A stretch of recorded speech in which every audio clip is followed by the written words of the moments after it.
Hello tout le monde, bienvenue à Real Insiders, la podcast dédiée à l'innovation, le marketing et la PropTech de l'immobilier suisse et suisse romand d'aujourd'hui et de demain.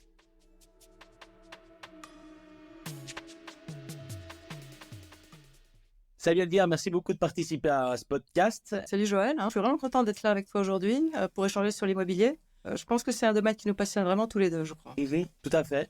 Et je suis vraiment content de t'avoir parce que ça fait un moment que je voulais avoir un fonds immobilier et aussi un profil féminin dans un monde qui est particulièrement masculin. On en discutera par la suite. Et du coup, je voulais rebondir quand même sur ma première question. C'est qu'avant de commencer, est-ce que tu pourrais te décrire et décrire ton parcours en quelques mots? Ouh là là, ça va faire monter loin en arrière, mais je vais quand même essayer de me souvenir. Donc en fait, je vais essayer d'aller à l'essentiel. Je suis arrivée dans l'immobilier un peu par hasard. J'ai commencé une formation à l'école polytechnique de Zurich. Après, si je me souviens bien, j'ai enchaîné avec un postgrad en économie à l'Uni de Lausanne. C'était probablement en 94 par là. Puis après, j'ai commencé tout de suite ma vie professionnelle dans la finance. J'ai travaillé entre autres de manière un peu particulière 4 ans dans le capital risque. D'accord. Là, il s'agissait surtout de financer des startups en Suisse. Et puis, c'est vraiment à partir de 2003 que j'ai démarré dans l'immobilier. D'accord. C'était une fonction de portfolio manager chez CFF Immobilier, avec des projets assez divers. Et puis, en 2012, ça y est, j'ai rejoint UBS dans le département des fonds immobiliers. Ok. Et aujourd'hui, tu occupes le poste donc, de Real Estate Fund Manager chez UBS. Est-ce que tu peux, pour notre audience, nous expliquer un peu ce que tu fais et quel est le rôle et ton quotidien dans ce poste-là? Oui, bien sûr. Alors, je vais essayer. C'est un peu compliqué, mais je pense que ça s'explique assez bien. Je gère un portefeuille d'immeubles et de projets. Heureusement, je suis entourée d'une équipe vraiment de spécialistes. Oui. Et puis, ça veut dire aussi, je suis responsable de la stratégie, des résultats opérationnels et financiers. Ça fait partie du job. Alors, plus concrètement, eh bien, je m'occupe d'un fonds immobilier qui s'appelle le fonds SIPA. Oui. Peut-être que tu le connais. Oui.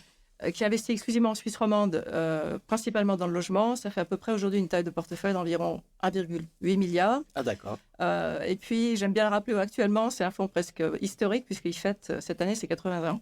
Donc, c'est une belle étape dans la vie du fonds.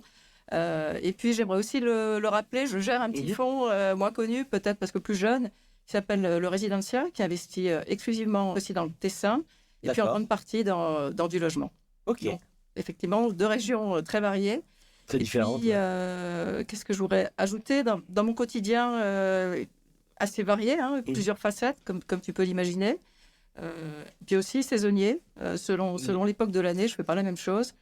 Alors, il y a des aspects peut-être un peu plus classiques, comme les budgets, le rapport annuel, prendre des décisions sur les projets d'investissement, mais aussi décider si on veut acheter un immeuble ou si on veut vendre un immeuble. Ça fait aussi partie du job. Et puis la partie aussi un peu plus classique, l'analyse de portefeuille, définir les mesures d'optimisation. Et puis un aspect important qui est très vivant aussi et que j'aime bien, c'est discuter avec les investisseurs, nos porteurs de parts, présenter nos portefeuilles et nos résultats financiers. D'accord. Et puis ça, donc on le voit, c'est quand même un cahier des charges complet et complexe. Pour en arriver là, c'est, je pense, déjà beaucoup d'expérience, beaucoup de bouteilles et surtout, à mon avis, pas mal de formations. Est-ce que je me trompe? Alors, non, pas du tout. C'est effectivement beaucoup d'expérience, mais j'insiste sur le fait que ce sont des expériences sur lesquelles on capitalise. Oui. Si c'est juste une expérience sur laquelle on ne travaille pas, voilà, il faut les faire travailler. À chaque fois, on s'enrichit un peu plus, on apprend sans cesse. Et puis, c'est moi, personnellement, ce qui me motive à aller plus loin. J'aime bien aller au-delà, et une fois que j'ai identifié un sujet, c'est creuser éventuellement si je n'ai pas les connaissances. On a aussi, si besoin, des formations spécifiques. Donc, ça peut être le droit du bail ou bien la durabilité. C'est un sujet, effectivement, à la mode. Pas à la mode, dans le sens positif. Et puis, je pense qu'il est essentiel, c'est la formation de base, qui est bien plus lointaine, qui remonte à quelques années. Et là, c'est quelque chose qui nous a appris à une manière de travailler, de réfléchir, d'argumenter. C'est super important aussi, c'est quelque chose dont on n'a pas forcément conscience, mais qui est là. Fait, oui, qui est important. Et puis une fois ces bases qui sont acquises, je crois que rien ne vaut l'expérience. Ce qu'on acquiert sur le terrain, par la pratique aussi, on apprend aussi de nos erreurs, on trouve des solutions. C'est ce qui fait avancer, je pense, dans cette profession. Et du coup, quand je t'entends un petit peu, j'ai l'impression que tu es plutôt de la team learning by doing que learning at school, même si tu avais des bases, entre guillemets, classiques comme tout le monde.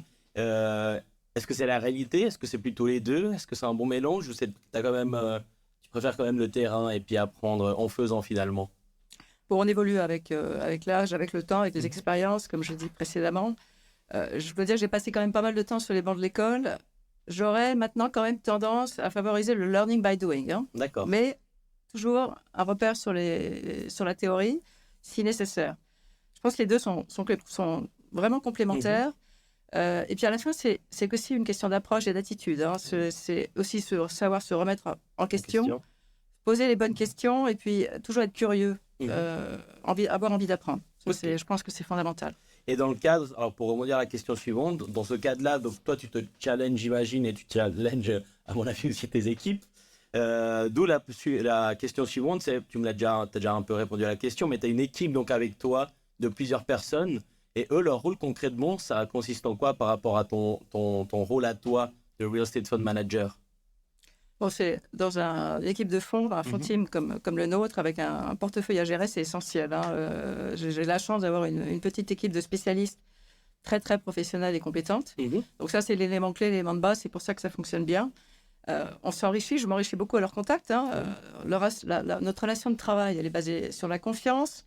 On a un engagement fort réciproque.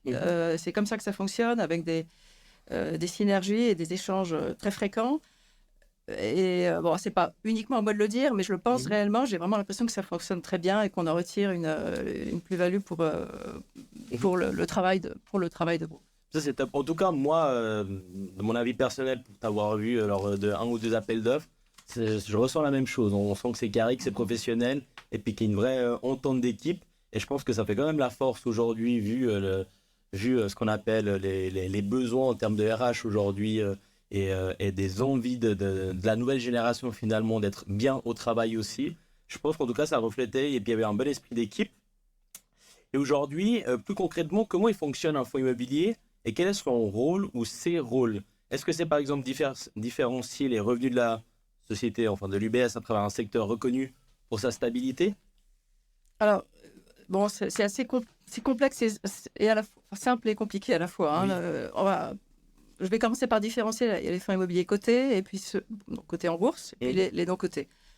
Pour ma part, dans mon travail, le Foncipar, le Residencia, ce sont des fonds cotés, donc c'est ce dont je m'occupe. Oui. Et puis, ça représente aussi la majorité des fonds aujourd'hui. Ça, c'est l'univers de placement. Tel qu'il est, oui. Avec des avantages pour les fonds cotés. Ils sont accessibles à tous, hein, donc toi, moi, on peut acheter des parts. Et puis, un détail important, les immeubles du fonds n'appartiennent pas à la banque UBS ou à la direction de fonds ou respectivement à l'organisme qui s'en occupe. Mais ils appartiennent aux porteurs de parts, aux investisseurs. Donc, on a juste un mandat de gestion. Oui. Actuellement, juste pour te rendre compte, il y a 44 fonds cotés actuellement pour plusieurs dizaines de milliards de francs de valeur d'immeubles sous gestion. D'accord. À UBS ou en Suisse? En Suisse. En Suisse, d'accord. L'ADIS suisse. Et puis, pour revenir à la question initiale, donc les principales caractéristiques. Je crois que tout d'abord, une particularité qui est appréciée des investisseurs, c'est de fournir des dividendes en général assez stables. Donc, quand le fonds commence à générer un dividende, en général, on sait que ça va être dans la durée assez stable. Et puis, ça a l'avantage aussi d'assurer une bonne diversification. Oui. Avec un partage des risques, ça c'est facile à comprendre puisque l'investissement est réparti sur beaucoup d'immeubles, souvent dans des régions et des segments qui sont différents. Aussi, un avantage qui est appréciable, c'est qu'on a une bien meilleure liquidité comparé à un immeuble. C'est un peu facile à comprendre, donc c'est plus facile de vendre une part cotée en bourse que de vendre un immeuble. Et puis sans oublier, ça c'est important, une meilleure protection car le fonds est soumis à la loi fédérale sur les placements collectifs qui assure certaines garanties à l'investisseur. D'accord. Et ça représente combien d'immeubles, d'appartements, d'actifs chez vous aujourd'hui? Je répondais un petit peu au début d'interview. Alors, effectivement, c'est toujours des chiffres impressionnants. Si l'on parle uniquement du Foncipar, ça représente à peu près 4600 appartements. D'accord. Donc, répartis sur 130 immeubles. Donc, des tailles d'immeubles moyennes, hein. Oui. Si on élargit à l'ensemble du portefeuille UBS, on arriverait à peu près à 30 000 logements. D'accord. Ça paraît beaucoup, et j'aimerais mettre ça en relation avec l'entier du parc en Suisse, avec plus de 2,5 millions d'appartements. Donc, en fait, proportionnellement, ça reste encore raisonnable. C'est minime. D'accord. Et on connaît aujourd'hui les objectifs de la Confédération liés à la rénovation énergétique l'optique des bâtiments, c'est une thématique très en vogue et très à la mode, entre guillemets. Comment vous, ici, vous abordez ce sujet? Ça ne doit pas être si simple quand on gère un fonds, parce que je pense que vous êtes aussi entouré, il y a beaucoup de gens qui vous démarchent par rapport à ces problématiques. Comment est-ce que vous gérez cette question ici par rapport à ces objectifs? C'est clair que c'est devenu d'ailleurs depuis quelques années un sujet absolument incontournable. C'est clé c'est au centre de notre gestion immobilière. Le développement durable joue un rôle prépondérant. Ça fait partie aussi de nos objectifs qui nous sont fixés chaque année. On a des objectifs aussi d'optimisation énergétique. Ça fait aussi partie de nos processus d'investissement. Aussi bien dans la réalisation de nouvelles constructions, où là, on passe quasiment systématiquement ou toujours par des labellisations, mais aussi dans les rénovations énergétiques, qui représentent une grosse partie de nos activités, où là, on introduit des principes de gestion durable. Donc, ça fait partie maintenant de notre ADN, indéniablement, dans le processus. J'aimerais rappeler les 3 dimensions. Il y a la société, l'économie et l'environnement. Alors, on se concentre principalement aujourd'hui sur la réduction de notre empreinte carbone de nos immeubles. Ça veut dire quoi? Ça veut dire réduire les émissions de CO2. Pour être plus concret, donc on va remplacer, quand on le peut, le chauffage à mazout par des chauffages à énergie renouvelable, par exemple des pompes à chaleur.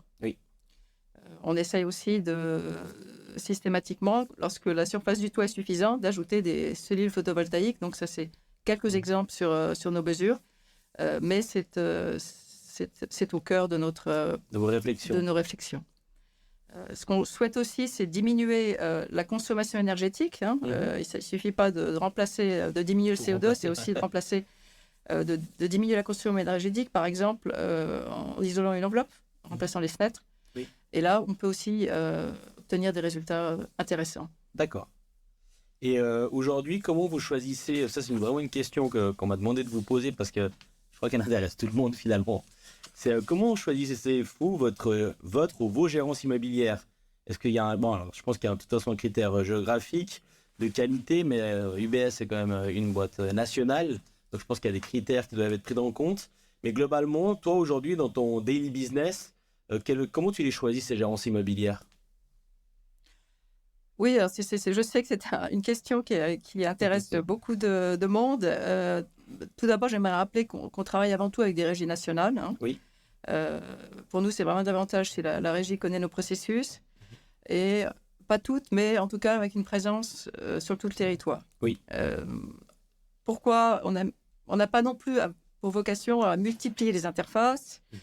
On veut favoriser des relations stables, aussi bien humaines que techniques. Et puis, on introduit des processus bien rodés, et là, ça simplifie. Donc, voilà, ça, c'est un peu notre postulat de base. Peut-être prenons Foncier-Parc comme exemple, on a 4 régies. Au départ, bien sûr, le choix s'est porté sur un des critères principaux, ça a été la qualité du travail et des prestations. Et puis, on considère aussi parfois une présence locale de la régie, qui peut avoir aussi des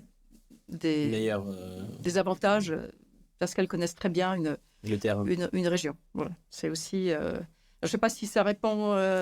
oui, ça répond assez bien. De manière générique, c'est difficile, mais voilà, c'est aussi une présence globale sur le territoire et bien sûr la qualité des prestations. Donc c'est plutôt qualité des prestations, ciblage géographique et puis aussi finalement une économie de coût, mais une standardisation des process qui permet justement de ne pas multiplier les points de contact et puis être beaucoup plus performant au final par rapport aux objectifs que vous êtes fixés. Juste pour te donner un ordre de grandeur, à peu près sur la gestion, on est à plus de 25 milliards d'actifs, d'immeubles sous gestion sur toute la Suisse, et on tourne autour de 5 gérances. D'accord. Donc voilà, c'est ce que je dis, on n'a pas pour vocation à multiplier, c'est effectivement des chiffres qui parlent par eux-mêmes. Tout à fait. Et je sais aussi que vous classez chaque année les régies selon plusieurs critères de performance. Est-ce que tu pourrais m'en dire plus? Ou est-ce que tu pourrais me donner quelques exemples pour les curieux justement qui se demandent mais comment ils font pour finalement classer un petit peu ces régies sans faire le gendarme, bien sûr? Ah ouais, écoute, tu me sembles bien renseigné, Joël. C'est bien. C'est vrai, on évalue chaque année nos régies, le régie avec lequel on travaille. À la clé, on obtient un rating interne. On a un classement donc, qui peut varier d'année après. Ce n'est pas toujours les mêmes qui sont au top. Et puis là, on a plusieurs critères, plusieurs éléments. On a la qualité des prestations, qui est un élément clé. Et puis la qualité de la relocation. Oui. Donc, si on a des appartements vacants, on attend vraiment une proactivité et bien Force de sûr une atteinte proposition, des loyers de marché. La proactivité, donc c'est un élément qui est vraiment apprécié. Et puis la pertinence des connaissances professionnelles, quand on a besoin d'un soutien, d'un appui juridique ou autre, dans le droit du bail, ou dans des procédures, ou même dans les projets en construction, les connaissances aussi sont évaluées. Ouais. D'accord. Et alors, on va peut-être passer à la question suivante, qui est en gros, qu'attendez-vous d'une gérance immobilière? Mais forcément, je pense que tout le monde l'a compris, c'est bien gérer votre bien et limiter le taux de vacance. Et selon toi, finalement, pour un fonds immobilier, quels sont les défis qui vous attendent aussi? On a, peut-être c'est un chapitre qui intéresse nos auditeurs. Qu'est-ce que c'est pour nous les tâches essentielles, hein, c'est atteindre les loyers de marché. Mais c'est aussi, par exemple, quand on définit des budgets, on aime bien que les budgets soient atteints, en tout cas qu'ils soient corrects et atteints, et donc tenir ces budgets. Donc le budget, c'est l'état locatif que vous vous êtes fixé? Voilà, le budget est élaboré ensemble avec les gérances au départ. On se met d'accord sur un budget, et puis après, on a tous les 3 mois des séances où on contrôle l'atteinte des budgets. Après, on est bien sûr ouvert à la discussion et à des justifications, mais voilà, c'est ce qu'on attend aussi, c'est d'avoir ces budgets en main. Et puis d'atteindre aussi au niveau des revenus locatifs, les revenus budgétés, qui ont été aussi discutés avec la gérance, et bien sûr des taux de vacances qui vont avec. Mais juste une petite question pour rebondir par rapport à ça. Des fois, dans les appels d'offres, il y a des gens qui gonflent peut-être les états locatifs. Comment est-ce que toi tu fais pour, justement parce que la personne veut peut-être acquérir ce mandat, comment toi tu fais pour avoir un œil affûté par rapport à des stratégies finalement qui sont mises en place pour appâter le client et puis finalement gagner l'un ou l'autre mandat? Alors, il faut différencier. Il y a la gérance qui gère nos biens quotidiens. Donc là, il n'y a pas un challenging à chaque fois qu'on a un niveau. C'est une espèce de processus annuel où la régie nous propose un loyer. Nous, on le valide. Et puis après, on établit un budget, que ce soit au niveau des revenus ou des coûts. Et puis là, voilà. Donc là, il n'y a pas intérêt à la... Il y aurait plutôt un intérêt à sous-évaluer, mais on essaie aussi discuter avec la gérance, et on se met d'accord sur un budget commun. Par contre, là, tu mentionnes plus la mise en valeur, en fait. Oui, tout à fait. On est attentif. Évidemment, il ne s'agit pas de prendre la gérance qui offre la mise en valeur la plus sportive. Nous aussi, on a des hypothèses de base, et ça nous permet aussi de confronter les hypothèses de la gérance avec les nôtres, et de voir si c'est réaliste. Donc, c'est hors sujet. C'est pas l'unique paramètre, il y en a d'autres, et on va dire que c'est l'enveloppe de l'offre qui va faire qu'on va retenir telle ou telle gérance. Et du coup, pour rebondir à la question, selon toi, quels sont les défis auxquels les fonds immobiliers vont être confrontés dans ces prochaines années, si on a? Je pense qu'il y a la rénovation énergétique des bâtiments, forcément. Alors, tu viens d'en citer un, effectivement. C'est devenu une préoccupation quotidienne. Ça reste un défi majeur. Hein. Pourquoi aussi? Parce qu'il y a beaucoup de facteurs limitants. Les ressources financières, le fonds n'a pas dépensé tout de suite, mais il y a aussi surtout des facteurs limitants que le matériel et les ressources humaines, que ce soit interne ou externe. Donc, c'est le défi un peu de ces rénovations énergétiques, c'est de trouver déjà aussi les personnes qui puissent le mettre en œuvre. Oui, tout à fait. Mais on s'y attache, et on a des projets qu'on met en place, et des planifications financières aussi sur ce sujet. Un autre challenge qui est bien sûr aussi un thème récurrent actuellement en raison de la pénurie de logements, c'est comment est-ce qu'on arrive à densifier et développer nos bâtiments existants. Ça aussi, c'est un gros challenge, surtout en milieu urbain, dans les villes de Lausanne ou Genève. C'est pas forcément évident de raser et de reconstruire de manière 2 fois plus dense. Ça reste un défi très exigeant.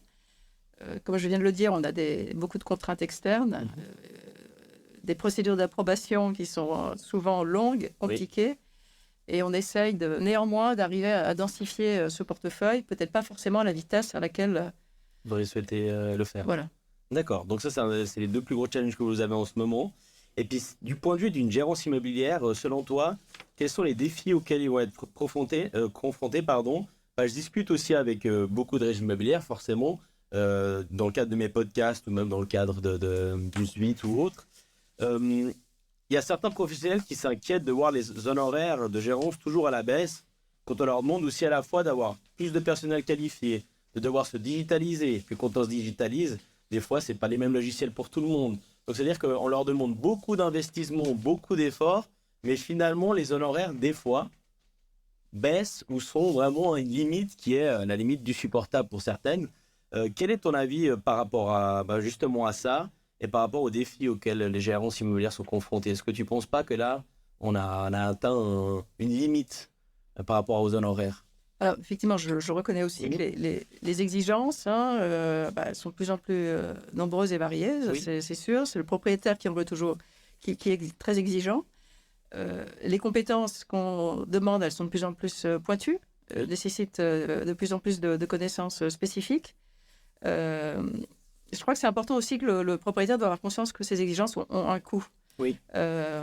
Après, on est aussi dans la logique qu'il y a un processus de digitalisation qui est mis en place, qui devrait quand même, à terme, entraîner des gains de productivité. Donc, logiquement aussi une baisse des coûts. Hein.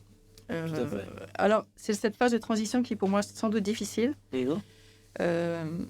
On a besoin de beaucoup de ressources, c'est des nouvelles applications, on essaye, on recommence, etc. Et dans cette phase, oui, c'est effectivement une réalité. Pour ma part, je dois dire qu'on n'a pas baissé nos taux d'honoraires, j'allais dire récemment, mais on n'a pas baissé nos taux d'honoraires. Donc, en fait, on est dans une étape, on est dans une transition finalement, mais pour toi, ça va être pour un gain de productivité à la fin. Oui, c'est-à-dire que c'est évidemment, je pense que c'est aussi l'attente des gérances, c'est qu'au départ, il y a une énergie d'activation qui est nécessaire, et après, il y aura des gains de productivité. D'accord. Et c'est pour ça aussi qu'on est aussi exigeant vis-à-vis de nos gérances pour qu'elles accélèrent ce processus. Ok. Et quels sont les défis auxquels les gérances immobilières sont ou seront confrontés, selon toi? Un gros challenge de la part du gérant, c'est qu'elle a deux clients. Hein. D'un côté, le propriétaire, qui n'est pas négligé, bien sûr, et l'autre, de l'autre côté, le locataire.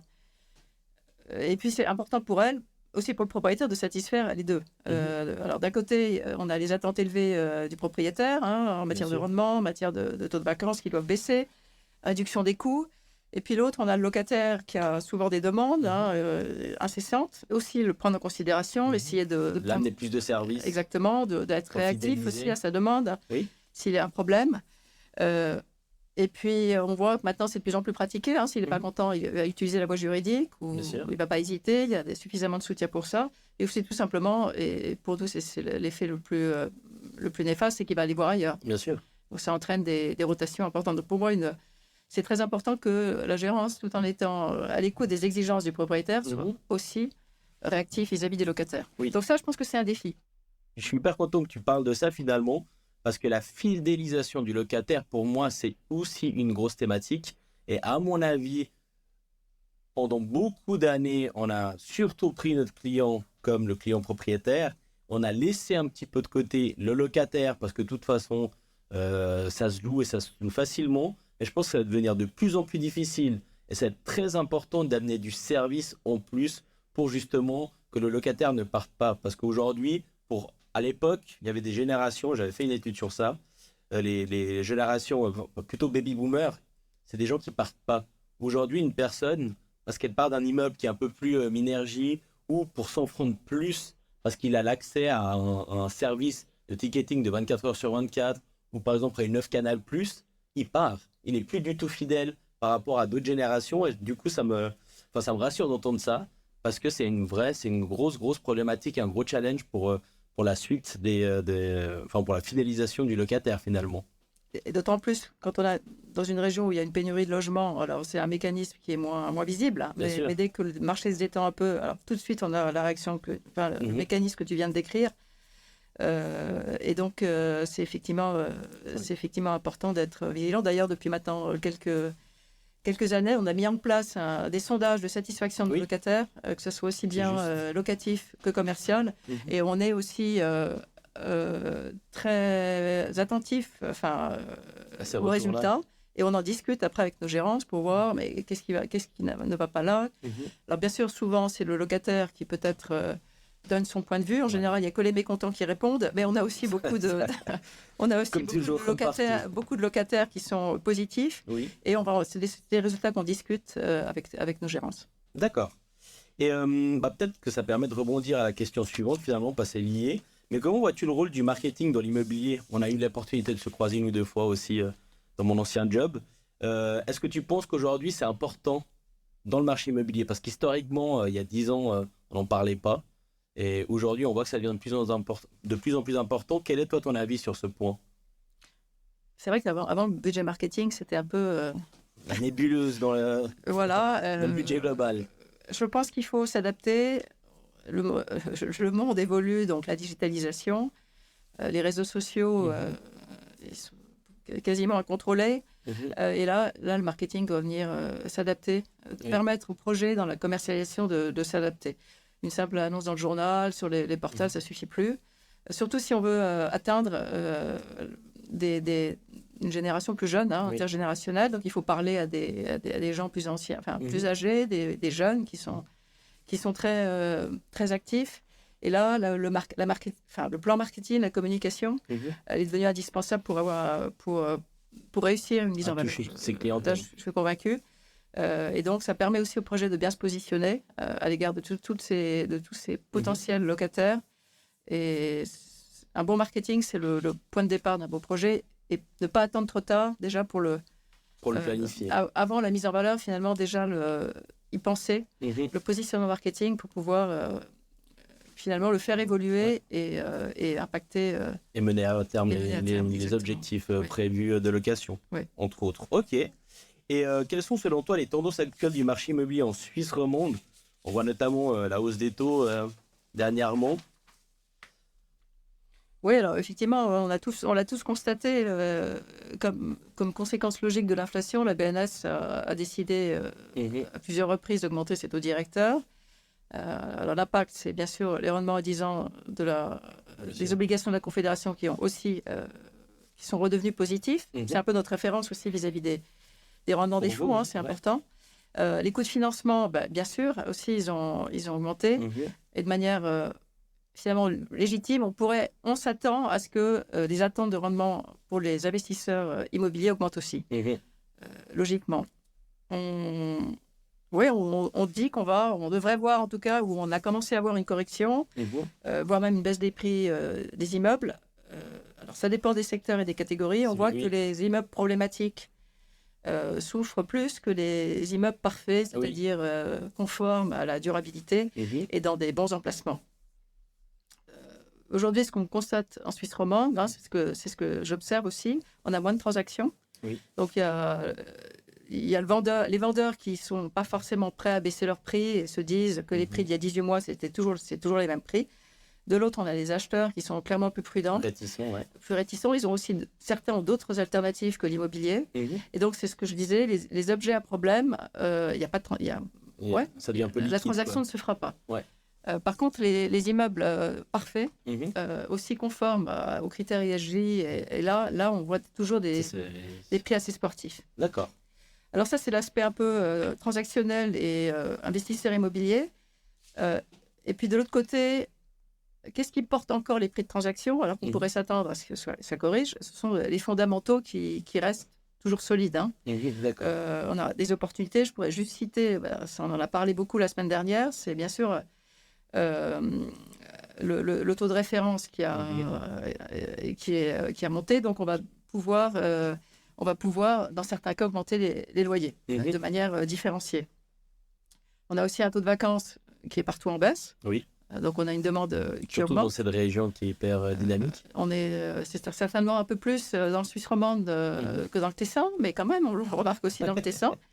Et donc, puisque on a une offre qui est inférieure à la demande, à la relocation, il est possible d'augmenter les loyers de marché. Donc ça, je parlerai ici d'opportunités. Et ces deux paramètres aussi ont tendance, malgré des conditions financières qui se sont dégradées, entre guillemets, de soutenir toujours les prix de transaction pour les bons objets. D'accord. Et très intéressant d'ailleurs. Et avec ta vision globale justement que tu as par rapport à ton job ici, selon toi, est-ce qu'il y a des choses qui peuvent être améliorées dans ce secteur immobilier? Il y a encore des choses trop poussiéreuses? Est-ce qu'il y a des choses qui... Enfin, voilà, quelle est ta vision des choses? Bon, c'est assez difficile d'avoir une réponse précise parce qu'une fois de plus, il y a énormément de métiers et de tout à fait. professions avec des profils et des activités qui sont complètement différentes. Si on parle de la gérance, à la construction, on est surtout des...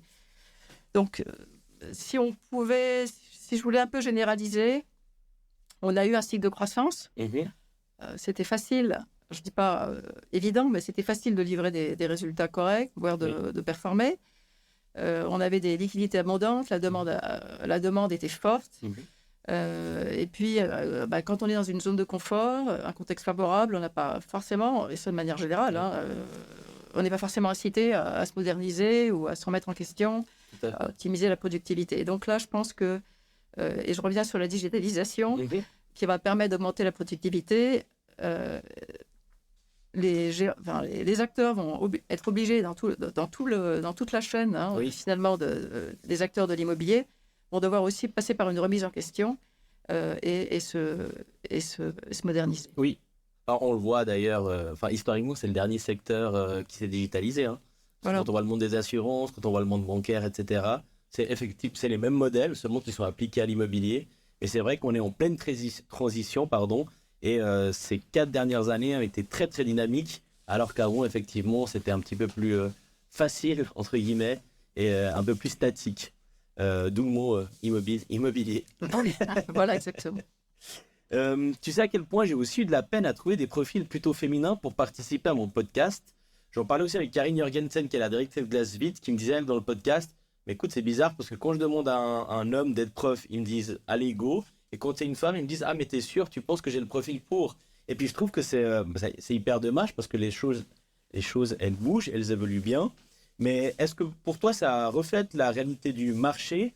Est-ce que tu vois une évolution dans le bon sens? Ça fait maintenant quelques années que tu es là. Quel est ton avis par rapport à cette thématique qui est importante pour moi? Bon, déjà, c'est pour ça que j'ai tant hésité à répondre positivement à ta demande de podcast. Ouais. Non, je plaisante. J'ai tout de suite accepté avec plaisir. Alors, bon, je ne pense pas que ce soit un phénomène typiquement lié à l'immobilier. Il y a beaucoup de sous-représentation féminine, aussi bien dans certaines positions ou dans certains secteurs. Ce que je peux vivre ou voir ou sentir, les mentalités évoluent, la société aussi. Et puis surtout, je pense, un élément clé, c'est l'éducation. Bien sûr. Ça commence très tôt. Ça commence par là. Alors, je pense que oui, on va dans le bon sens et les nouvelles générations ont quand même une perception différente du rôle de la femme et la femme de son rôle elle-même. C'est surtout qu'en fait, ici, qu'il y a une prise de conscience qui doit être prise, mais également les conditions cadres doivent permettre à certains profils féminins à s'imposer dans un monde plus masculin, et l'immobilier dans certains secteurs sont effectivement plus masculins que féminins. D'accord. Mais je vois des signes positifs. On a aussi dans la perception et l'attitude... ça bouge. Ça bouge. Non, donc c'est une très bonne chose. Oui, c'est jamais... On peut toujours faire mieux, disons. Mais je suis optimiste. D'accord, génial. Et on s'est aussi croisés au Rennes, c'est là d'ailleurs où je t'ai proposé de participer à mon podcast. Il y avait des séminaires sur les startups. Que penses-tu des PropTech? Est-ce que vous collaborez avec certaines d'entre elles? Alors, je ne pense pas de manière directe, quoique, typiquement, peut-être pour la rénovation énergétique des bâtiments, parce que là, on parle plutôt d'un parc plutôt que par régie. Est-ce que tu collabores avec ces startups ou tu laisses ça aux régies à qu'elles te fassent des propositions finalement? On est assez sollicité. On travaille avec certaines d'entre elles directement. D'accord. Ou bien on les met en contact avec nos régies. On dit voilà, on aimerait. On passe souvent d'ailleurs sous la phase d'un projet pilote. D'accord. Parce que forcément, oui, c'est un gros parc. On a des contraintes bien sûr au niveau du groupe. Chacun ne fait pas ce qu'il veut, mais on a une certaine liberté et d'innovation. Je les trouve souvent des projets, des produits intéressants qui viennent de ces startups. Il y a un esprit d'innovation et de dynamisme qui est très complémentaire avec nos organisations plus plus anciennes. Mhm. On est tout à fait ouvert sur des nouveaux concepts, avec bien sûr des contraintes qui sont aussi parfois techniques Oui. ou Ou structurel. structurelles, mais on est tout à fait ouvert à discuter et à envisager des collaborations avec ces PropTech. D'accord. T'en as une comme ça qui t'arrive en tête que tu pourrais citer ou Bon, par exemple, alors, c'est probablement plus une start-up. On a eu du property par exemple ça... on a eu eSmart Oui, eSmart, tout à au fait. départ, donc on a intégré dans plusieurs de Ouais. nos projets. D'accord. Je sais que côté suisse alémanique, j'ai pas les noms en tête, mais il y a différents Il y a d'autres projets structures, avec par exemple le CIMA qui a fait des projets pilotes Oui. et qui va implémenter sur une certaine partie pour des parties, projets plus conséquents. qui J'avais viennent aussi- de ces PropTech. Oui, j'avais aussi vu, je crois que c'était dans un des projets que j'avais vu, où vous avez pris une start-up qui digitalisait les buanderies. Christopher Aldi, je crois que c'est la solution Vesta. Et ça aussi, c'était une PropTech qui arrivait. Et aujourd'hui, bon, au lieu de payer avec la carte, Oui, on c'est a... ça. Et donc Si, ça, je crois que vous l'aviez dans certains de vos immeubles. Et ça, typiquement, c'est une PropTech Oui. qui a vite pris du galon, qui a bien fonctionné. Et quel conseil donnerais-tu à un jeune qui se lance dans l'immobilier? Je pense que quand on parle immobilier, il y a beaucoup de stéréotypes Oui. qui sortent. Je pense qu'une particularité, c'est que c'est tellement vaste. Je reviens sur ce que je disais précédemment. On a des professions qui sont très variées et toutes passionnantes. Et chaque domaine, que ce soit du côté plutôt commercial ou technique, présente des opportunités Qui sont très intéressantes. Qu'on ait une affinité plutôt technique ou commerciale, je pense qu'on peut trouver son chemin. On peut aussi privilégier des études plus courtes ou plus longues. On pourra aussi intégrer le monde de l'immobilier. Finalement, si on prend un peu le profil des portfolio managers que je connais, on a tous des backgrounds très différents. L'élément clé, ça sera bien sûr la motivation, l'engagement. Elle doit se lancer. Elle doit se lancer. Je sais que le SFIT fait beaucoup pour la formation des jeunes. Pour les jeunes. Ça vaut certainement la peine de se renseigner. Mais alors, il y a effectivement une grande palette. Par une formation de base finalement. Mais... Alors ça peut être, je pense qu'il faut se décider plus si on est plus dans le monde de l'architecte ou de la construction. Là aussi, il y a une multitude aussi de débouchés. Et puis après, si c'est plus du développement, le commercial, il y a aussi des possibilités. Donc, je pense que ça peut attirer beaucoup de profils différents. Ouais. D'accord. Donc, si je résume, c'est rester motivé, essayer de se former et puis puis prendre la voie qui l'intéresse dans ce profil finalement de postes qui existent dans l'immobilier. J'ai toujours été surprise par le nombre de personnes qui sont arrivées en cours de carrière dans l'immobilier, qui n'ont pas commencé à l'âge de 17 ans en se disant je vais faire de l'immobilier et qui sont un peu par hasard, d'ailleurs j'en fais partie aussi, qui sont un peu arrivés pas par hasard mais qui l'ont recherché aussi et c'est toujours intéressant d'enrichir aussi ce milieu avec d'autres profils qui viennent d'ailleurs et qui peuvent amener aussi une autre vision. Ok. Et dernière question, quelle est la question que tu aurais aimé que je te pose? Si y en avait une. Ma réponse, ça va peut-être te paraître classique. Je crois qu'on a fait... J'ai apprécié tes questions, elles étaient variées. Merci beaucoup. J'ai aussi apprécié notre échange, très constructif. Après tout, c'est normal dans l'immobilier. Et je voudrais dire que cette idée de podcast, je la trouve très rafraîchissante. C'est gentil. C'est une bonne idée et je peux comprendre que les auditeurs apprécient ce genre de... Ouais. Tu appellerais ça un moyen marketing ou... C'est un média de communication, un nouveau format, effectivement. Parce qu'on voit que finalement, les gens évoluent. On est de plus en plus sur la route, dans le train, en train de faire du sport. Et finalement, c'est un format audio qui fonctionne plutôt bien. Ouais. Parce que tu peux t'arrêter quand tu veux, reprendre quand tu veux. Alors que quand tu es sur un format plutôt vidéo, c'est que tu n'as pas la vidéo, donc tu dois être captif aussi avec l'œil. C'est vrai que c'est peut-être un peu moins évident. Et je pense qu'il y avait effectivement une place à prendre. Et il y a beaucoup de gens, notamment quand je suis au SVIT, avec la SVIT-Young, quand je parle avec le milieu de l'immobilier, on est tous plus ou moins passionnés. On a chacun nos profils, mais on est tous hyper passionnés. Mais il n'y a jamais une sorte de point de rencontre où on se dit... j'aimerais savoir comment fonctionne un fonds immobilier parce que je te donne des exemples. Je peux parler avec des assistants qui viennent de se lancer, on leur parle de fonds immobiliers, ça reste quand même du chinois, faut être assez clair. Et puis c'est des gens qui veulent être intéressés, qui veulent connaître les gens qui ont ces profils-là. Et il n'y a pas force, à part voir 3 trucs sur YouTube, enfin sur Google, pardon, Wikipédia, où ça ne va rien dire parce qu'on est sur un marché suisse romand, alors que là, on te met un truc en France. Finalement, c'est du contenu qui est très très local, mais finalement qui permet justement de donner la parole à des gens qu'on croise tous les jours. Et puis on se dit, ah mais voilà, finalement Elvire, elle était de l'autre côté, elle faisait l'appel d'offres.